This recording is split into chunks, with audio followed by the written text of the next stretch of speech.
పేరు జానుకీర్తి. నేను వచ్చేసి సుచిత్ర కోంపల్లి నుండి గత ఒక 8 సంవత్సరాల నుండి నేను బోనం చేస్తున్నాను. బల్కంపేట అమ్మవారి గురించి అని మీ మాటలు చెప్పండి.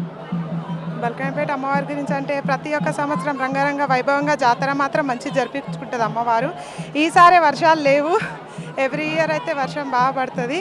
మేబీ పడుతుండొచ్చు, అందరు చల్లగా ఉంటుండొచ్చు అమ్మవారి దయ వల్ల. బల్కంపేట అమ్మవారి కళ్యాణం అంటే ఖచ్చితంగా వర్షం పడుతుంది అన్నారు.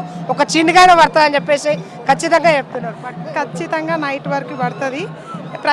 ప్రతి ఒక్క ఇయర్ అయితే పడుతుండే, బట్ ఈ ఇయరే పడలేదు.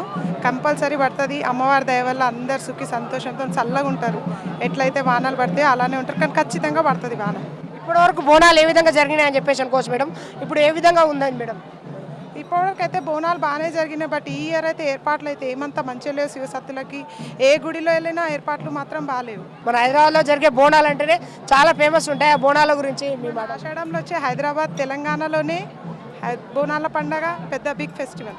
గోల్కొండ బోనాలు అయితే అయిపోయినాయి. ఇప్పుడు మనకు ఉజ్జయిని మహంకాళి, ఓల్డ్ సిటీ బోనాలు, లాల్ దర్వాజా ఇవన్నీ వస్తున్నాయి. బోనాల తర్వాత బోనాలు వస్తున్నాయి. ఎట్లా మీరు చేయబోతున్నారు? మీ సుచిత్రలో ఏ విధంగా బోనాలు చేయబోతున్నారు? నేనైతే ప్రతి ఒక్క సంవత్సరం అమ్మవారికి అయితే బోనం మంచిగా రంగరంగ వైభవంగా సమర్పిస్తాను. మంచిగా ఆట పాటలతో సమర్పిస్తాను.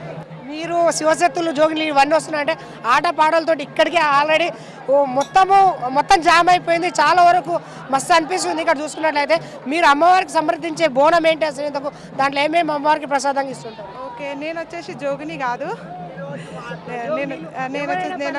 నేనైతే జోగిని కాదు, నేనైతే శివసత్తిని.